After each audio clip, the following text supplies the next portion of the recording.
Entrevista Venevisión. Líder en opinión.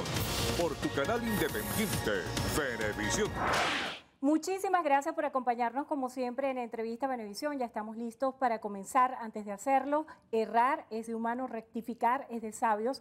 En este mismo espacio, en Entrevista Venevisión, el día de ayer, mantuve una afirmación acerca de que Juan Guaidó se había levantado en nombre de la oposición de la mesa de diálogo, información que no es cierta. Al contrario, él promueve la participación en el diálogo y lo considera necesario para el bienestar del país.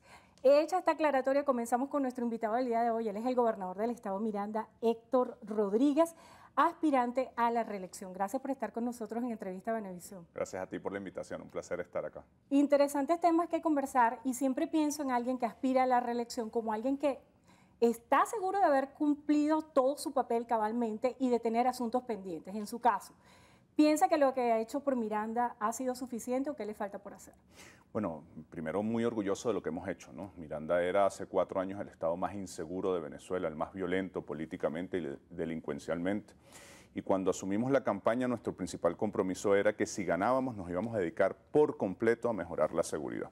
4 años después, creo que hasta el más opositor de los opositores reconoce que el cambio que dimos en materia de seguridad en Miranda es radical. Bajamos en más de 90% los homicidios, los secuestros. Mantuvimos el Estado en paz a pesar de que han sido 4 años muy complejos desde el punto de vista de la conflictividad política, porque tuvimos una política de diálogo, de acercamiento con todos los sectores, opositores, de asociaciones, de ciudadanos, de todos los sectores. Así que esa promesa principal, pues con mucho orgullo puedo decir que la cumplimos. Por supuesto, vamos a seguir trabajando para que Miranda siga siendo segura, siga siendo un Estado en paz, un Estado donde podamos caminar con tranquilidad, pero asumir nuevos retos. Creo que estos 4 años que vienen, el nuevo reto va a ser los servicios públicos, especialmente el agua. Y ya estamos trabajando para eso. Ya iniciamos un congreso de agua del Estado Miranda, hemos activado 4.000 mesas técnicas de agua, nos hemos reunido con los científicos, nos hemos reunido con las autoridades, tenemos ya un mapa de todas las posibilidades hídricas que tiene Miranda. Así que sí, hemos hecho cosas muy buenas, atendido la pandemia, mejorado el gas, creado Transmiranda, mejorado la calidad educativa, pero sobre todo nuestra principal promesa, mejoramos la seguridad. Bajamos de 70 homicidios semanales a menos de 6, de 15 secuestros semanales a menos de 1. ¿Cuáles son las cifras que manejan hasta ahora? Porque según la información del año pasado había 124 homicidios de manera anual en el estado, y siendo la segunda tasa más importante de homicidios. En Miranda, cuando llegamos, había 70 homicidios semanales, 15 secuestros semanales. Era un poquito más del 20% de los delitos de todo el país. Eran cifras desbordantes. Nosotros hemos logrado bajar en más de un 93% ambas cifras, con un gran esfuerzo. Hemos hecho un gran esfuerzo. 362 cuadrantes de paz. 362 cuadrantes, pero nos entregaron 6 patrullas operativas. Hoy tenemos más de 400 patrullas operativas. Nos entregaron 900 policías que se lo dividen entre los turnos para cuidar 30.000 calles, 4.000 comunidades, 3 millones de habitantes, imposible. Hoy tenemos más de 3.000 funcionarios.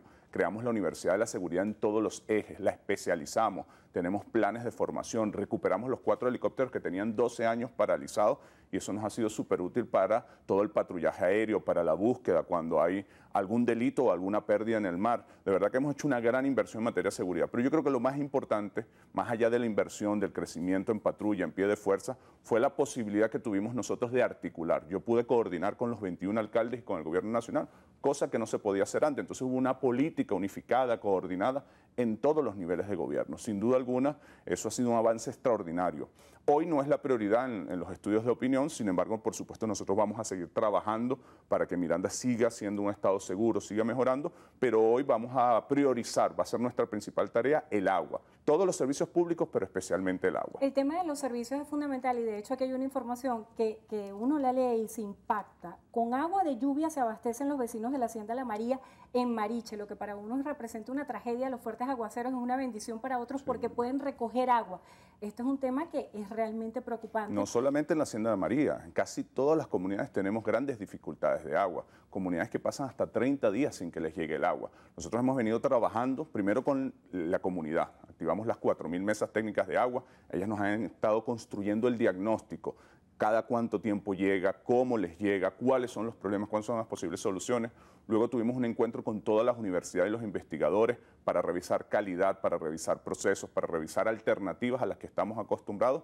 Y finalmente la semana pasada con autoridades. Convocamos a Hidrocapital, el Ministerio de Agua, todas las instituciones. Ellos nos mostraron el mapa de los pozos de agua posibles. Nosotros hemos identificado cerca de 800 pozos que existen, que hay que recuperar, que hay que reactivar, pero también hemos identificado cerca de 1000 pozos nuevos que podemos crear, nuevas tomas dique, nuevas fuentes de agua y políticas de uso racional del agua. La meta para estos 4 años es que el agua le llegue a todo el mundo por tubería todos los días. ¿Por qué? ¿Por qué aclaro esto? Porque a veces cuando uno dice, mira, en esta comunidad hay problema de agua, algunas autoridades dicen, no, ahí llega el agua, pero llega el agua una vez a la semana, una vez cada 15 días. No se trata de que llegue agua a las comunidades, se trata de que llegue agua a todas las casas todos los días por tubería. Es decir, el reto es mucho más grande. No va a ser un reto fácil, pero la seguridad tampoco lo era, la pandemia tampoco lo fue, la distribución del gas no lo fue, y nosotros demostramos en estos 4 años que somos un equipo capaz. Pudimos con la seguridad, pudimos con la pandemia, pudimos mejorar el servicio de distribución de gas y sin duda alguna, con todo el pueblo organizado, con la participación ciudadana, con la articulación con los gobiernos municipales y el gobierno nacional, estoy convencido de que también vamos a poder con el agua. El tema de transporte también es una problemática, sobre todo en los sectores populares. ¿De qué manera se está atendiendo? Claro, Miranda es uno de los estados que más movilidad tiene. Su condición de estado dormitorio, cerca de un tercio de la población de Miranda se mueve desde Miranda hacia Caracas. Nosotros ahí hemos avanzado muchísimo porque creamos Transmiranda. Cuando llegamos a la gobernación no nos entregaron ni un autobús operativo. Hoy tenemos 360 autobuses que mueven 160.000 personas en 100 rutas. Nuestra meta es llegar a 1.500 unidades de Transmiranda. Eso nos permitiría cubrir el 100% de las comunidades de Miranda y bueno, hemos venido creciendo todos los años. Por supuesto, el pasaje de Transmiranda es el más barato, tiene mucha presión.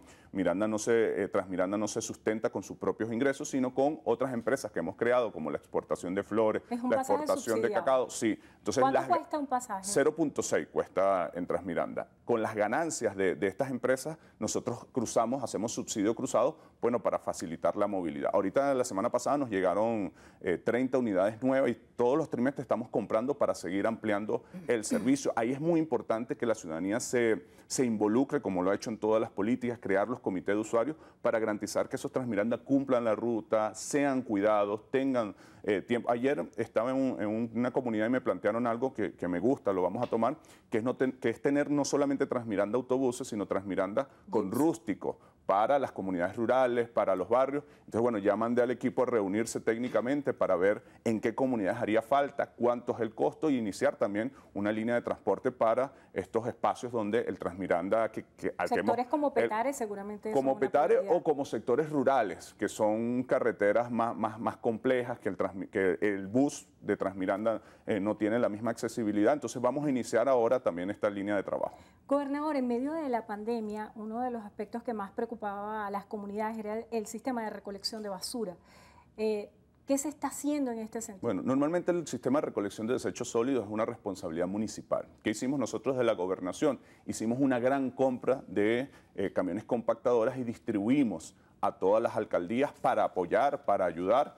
Y nosotros estamos pues a la orden. Cualquier municipio que se sienta desbordado, por supuesto, lo vamos a ayudar, lo vamos a complementar, porque al final, bueno, la gobernación siempre tiene mayor capacidad operativa, más músculo que algunas alcaldías. Hay otras que por su condición tributaria tienen mucha mayor fortaleza, pero bueno, la gobernación puede ayudar a equilibrar. Si bien es una función municipal, durante estos 4 años dotamos con más de 150 compactadoras los distintos municipios del estado para ayudar y para estar siempre a la orden de las necesidades de nuestro pueblo. ¿Cuál es su impresión acerca de la polémica interna que existe en la oposición venezolana y la ausencia de una definición de candidatura unitaria, en el caso de Miranda, que no existe para hacer frente? Bueno, creo que no es el caso de Miranda, creo que todo el país y responde a los problemas que ellos han venido arrastrando durante los últimos años, ¿no? Hay un sector de la oposición venezolana que apostó a esa agenda radical de la violencia, del odio. Bueno, aquí en Miranda fue epicentro de la guarimba, al desconocimiento, al montaje de una figura paralela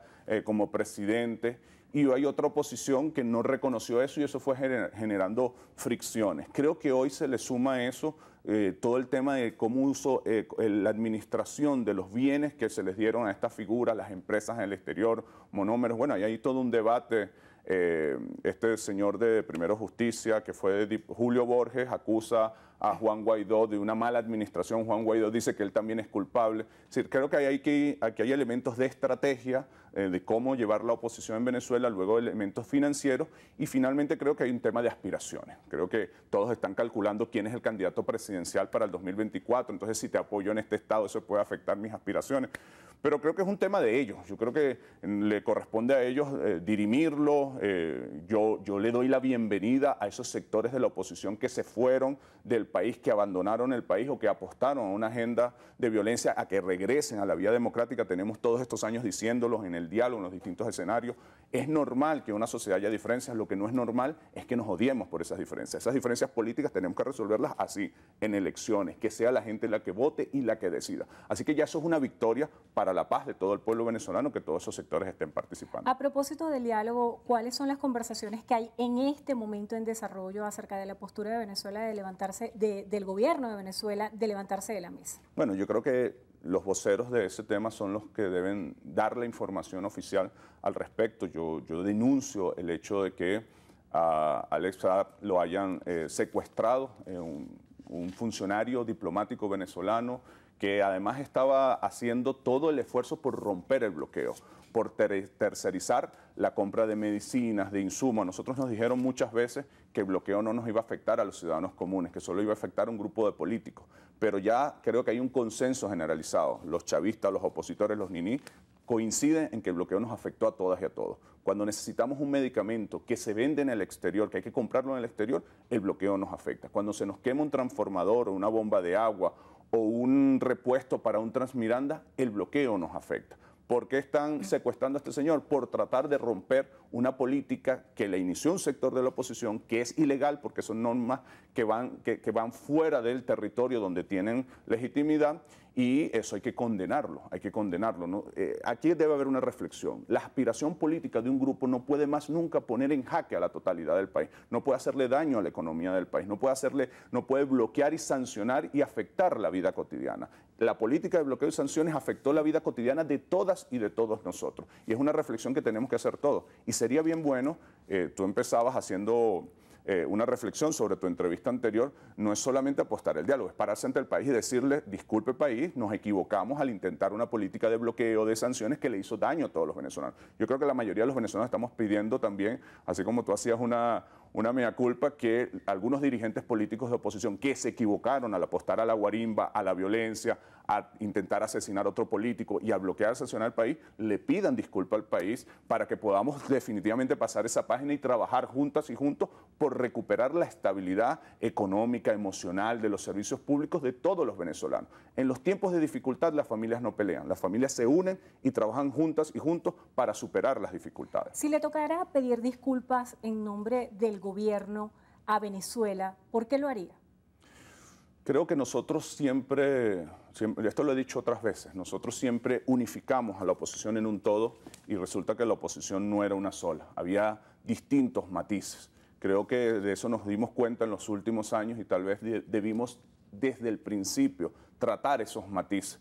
No hubiésemos llegado a los extremos de confrontación en los que llegamos en el país. Creo que eso es un error que lo hemos reflexionado, lo hemos dicho públicamente. Creo que hoy lo estamos corrigiendo, tratar las distintas oposiciones en función de sus reales intereses. Hay gente que no comparte con nosotros, pero que no quiere llevar el país a una guerra. En algún momento nosotros, todo el que nos enfrentaba, creíamos que nos quería llevar a una guerra. Yo creo que eso es una reflexión que hemos hecho, que hemos estado corrigiendo, y ojalá esto abra el camino para que el país más nunca vuelva a lo que vimos en la Plaza Altamira, a lo que vimos en el distribuidor que está al frente de la Carlota, a que más nunca vuelva esa política loca del odio, de la irracionalidad, de que yo no te podía ver a ti con una franela distinta porque entonces quería matarte. Eso más nunca nos puede volver a pasar. Y ahí somos corresponsables todas y todos, independientemente de nuestras posiciones políticas. Si tú eres chavista, opositora o niní, no importa, somos venezolanos. Y como venezolanos tenemos derecho a pensar distinto, pero no nos podemos odiar por pensar distinto. Y creo que esa es la principal